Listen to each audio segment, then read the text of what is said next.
Pastor Eliseo. Apocalipsis. Capítulo 3.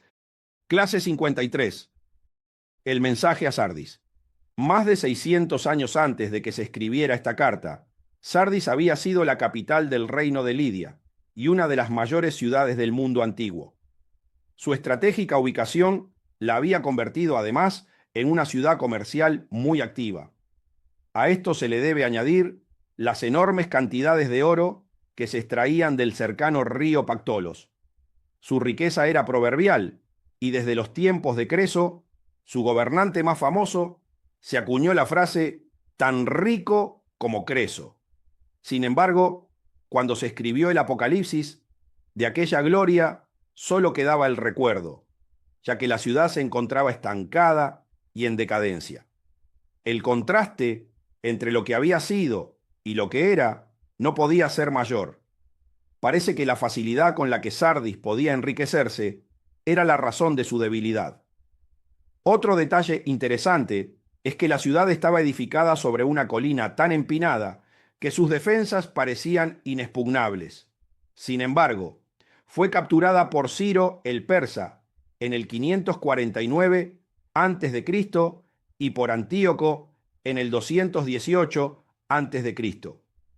Curiosamente, en ambas ocasiones, esto fue posible porque sus habitantes fueron sorprendidos por sus enemigos, mientras se confiaban en exceso en la resistencia de su fortaleza. El hecho de que una ciudad que parecía tan poderosa fuera conquistada con tanta facilidad la convirtió en objeto de burla. En cuanto a su religión, en Sardis se rendía culto a Artemisa, una diosa pagana asociada con la fertilidad y la caza. De su templo quedan algunas ruinas que nos permiten hacernos una idea de sus colosales dimensiones. También había una importante comunidad judía que, a diferencia de lo que sucedía en Esmirna y Filadelfia, no parecía molestar a los creyentes. Apocalipsis, capítulo 3, versículo 1. Escribe al ángel de la iglesia en Sardis: el que tiene los 7 espíritus de Dios y las 7 estrellas, dice esto: yo conozco tus obras, que tienes nombre de que vives y estás muerto. Los 7 espíritus de Dios.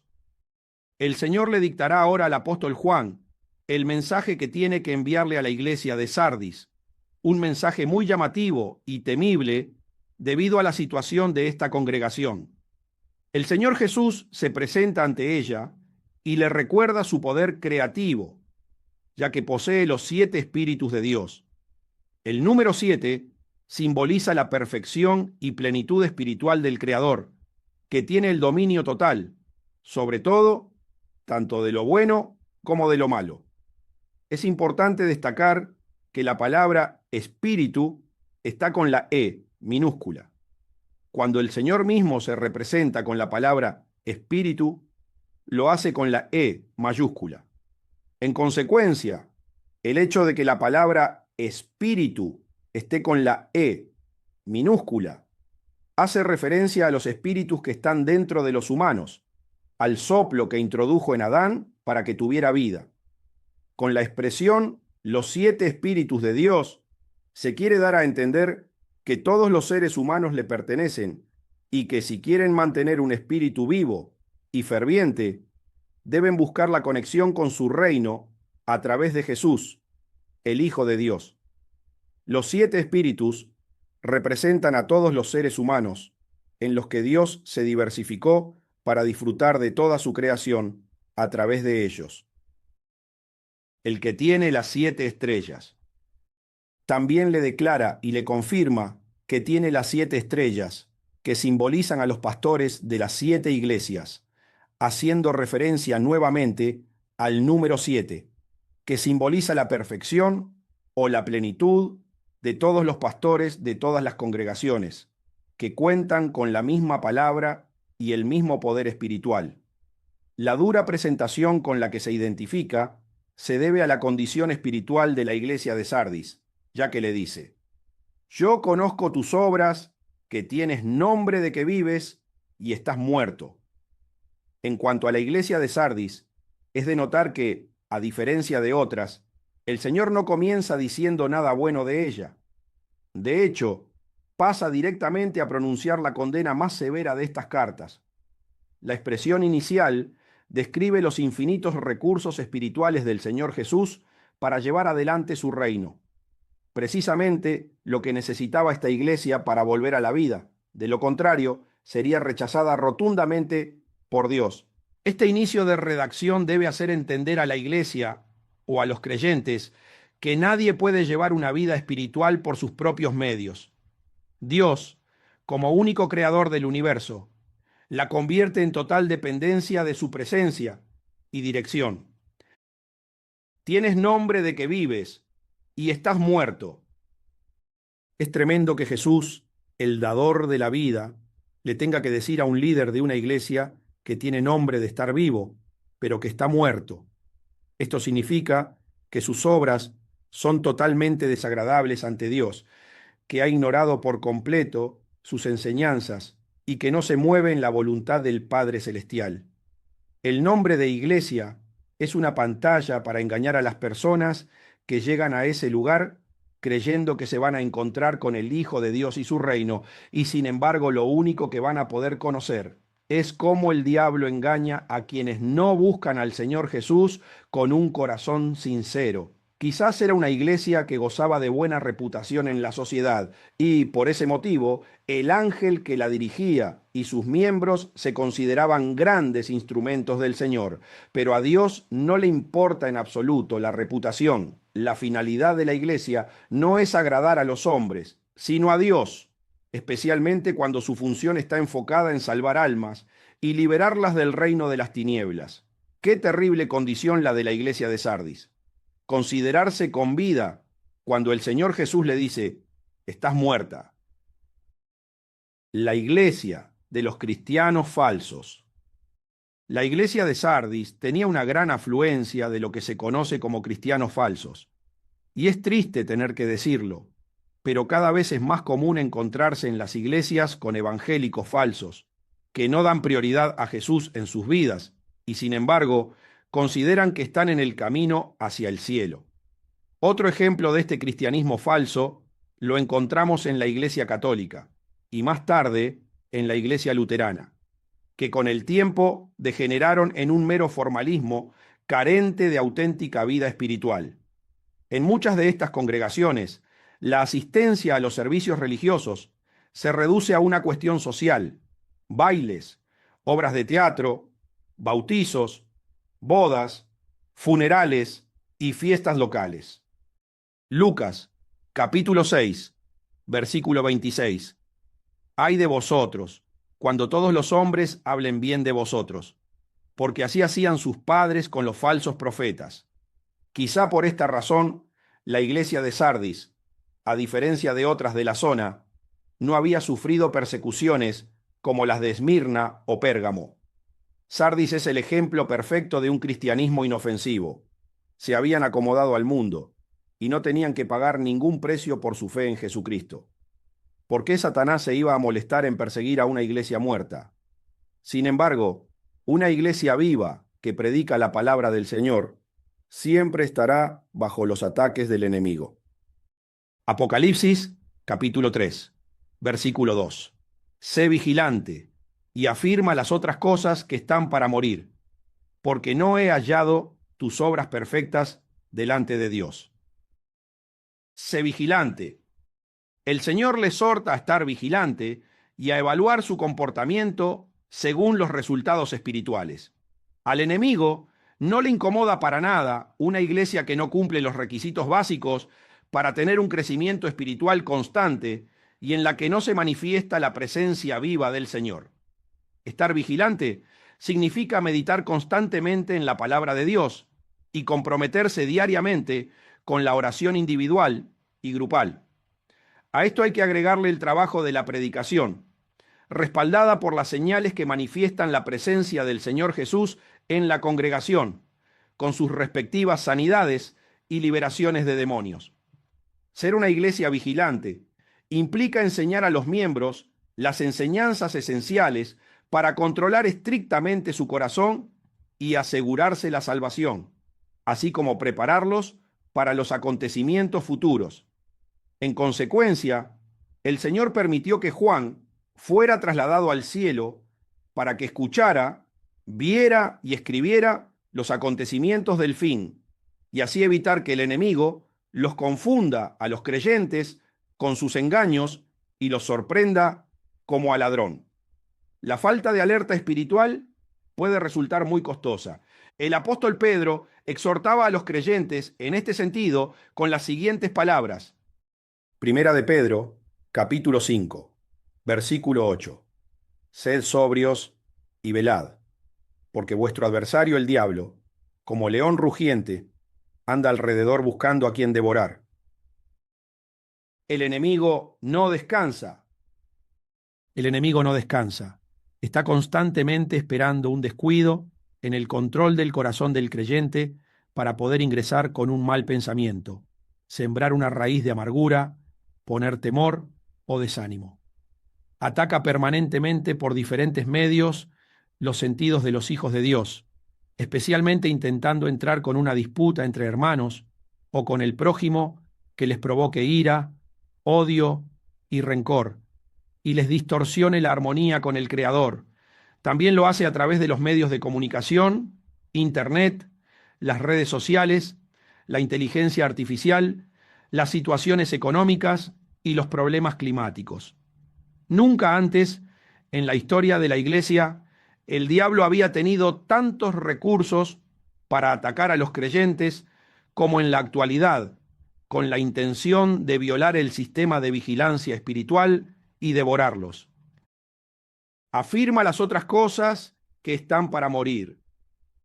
El Señor le dice, afirma las otras cosas que están para morir.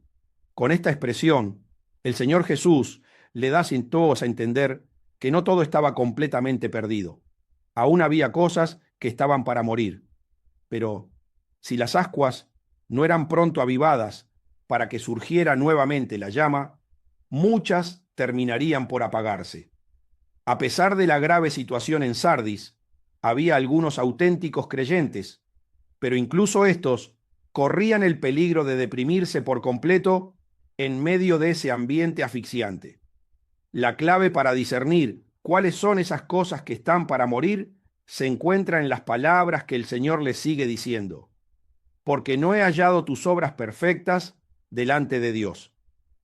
Las obras existían, pero no eran perfectas. Una de las razones por las que estas obras eran tan desagradables es que no se realizaban con convicción, y lo que se hace sin revelación también se hace sin amor, y todo lo que se realiza sin amor es imperfecto. Colosenses, capítulo 3, versículos 13 al 15. Vestíos, pues, como escogidos de Dios, santos y amados, de entrañable misericordia, de benignidad, de humildad, de mansedumbre, de paciencia, soportándoos unos a otros y perdonándoos unos a otros si alguno tuviere queja contra otro. De la manera que Cristo os perdonó, así también hacedlo vosotros. Y sobre todas estas cosas, vestíos de amor, que es el vínculo perfecto. Este pasaje es fundamental para entender por qué las obras, aunque se realizaban, eran tan desagradables para Dios. El amor se considera como el vestido que se coloca sobre las demás prendas. Se puede decir que representa el abrigo que las personas usan en invierno y que se ponen sobre todas las demás prendas. Las personas pueden salir a la calle en invierno con varias prendas de vestir, pero si no se ponen el abrigo grueso sobre todas ellas, de todas formas, pasan frío. Solo después de ponerse el abrigo, las prendas que están debajo también ayudan a controlar el frío. Ese es el significado por el que el apóstol Pablo dice que el amor es el vínculo perfecto. Una persona puede manifestar misericordia, compasión, bondad y otros atributos hermosos, pero si no tiene amor, en cualquier momento, por una ofensa, puede volverse violento y cambiar de postura. Pero cuando tiene el amor de Dios en su corazón, siempre controlará la situación de una manera diferente. En consecuencia, para perdonar de corazón es necesario tener el amor de Jesús. De lo contrario, si la persona a la que perdonaste te ofende de nuevo, la situación se tornará agresiva. El perdón sin amor es una tregua en la ofensa. Por eso, el amor es el vínculo perfecto para mantener la armonía hasta el regreso del Señor. Si no hay un verdadero amor, la santidad que puede aparentar una persona es falsa e imperfecta, y en una situación extrema se demostrará que no era genuina, lo que significa que no tiene la presencia de Dios. Lo mismo sucede con la misericordia, la benignidad, la humildad, la mansedumbre y la paciencia. Si no están cubiertas por el amor, todas las obras no son aceptadas por el Padre Celestial. Ante Dios siguen siendo desconocidos, aunque parezca que entregan sus vidas al ministerio y al servicio del Señor. Ninguno de esos trabajos tiene su respaldo ni su conformidad.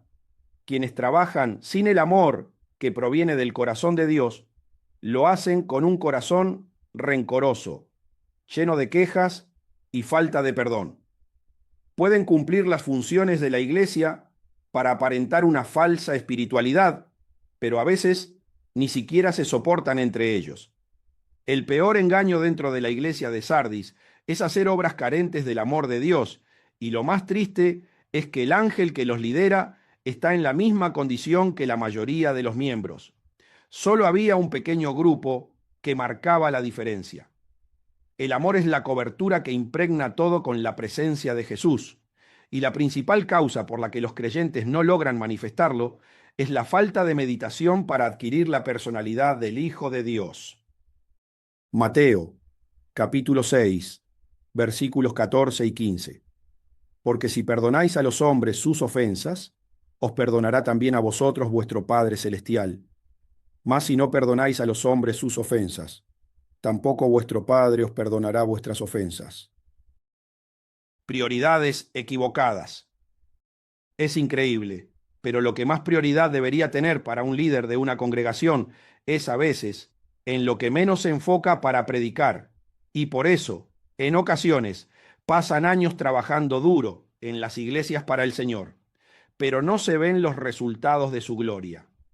Las predicaciones relacionadas con el perdón deberían ser constantes, al igual que las que hablan de tener amor, del poder de la sangre, de evangelizar, de cuidar el corazón y de arrepentirse.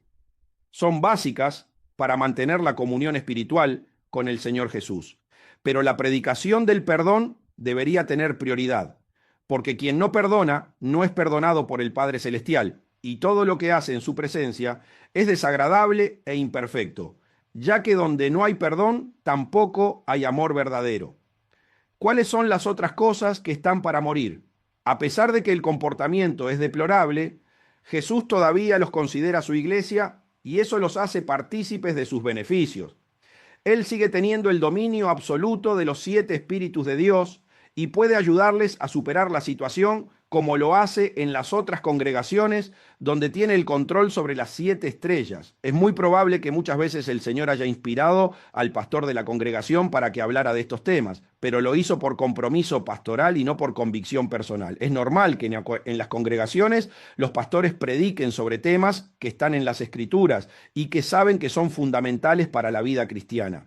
A veces lo hacen movidos por el Espíritu Santo, pero no son conscientes de que realmente deberían hacerlo por convicción personal, con la certeza de que están viviendo de acuerdo con lo que predican. El Señor no le reclama al ángel de Sardis que no hace su obra, sino que la exhortación se basa en que la realiza de una manera que resulta desagradable para Dios, lo que da a entender que el fundamento de la palabra que lo moviliza es correcto, pero la convicción con la que se transmite es imperfecta, ya que no le nace de un corazón sincero, sino que parece que todo es para aparentar una vida cristiana fiel, y eso es lo que más enfurece al Señor. La falta de convicción a la hora de hacer la obra de Dios es lo que permite al enemigo traer un gran conflicto a la congregación en cualquier momento, por lo que se pueden ver a pastores o líderes importantes cometiendo graves pecados que desestabilizan la organización.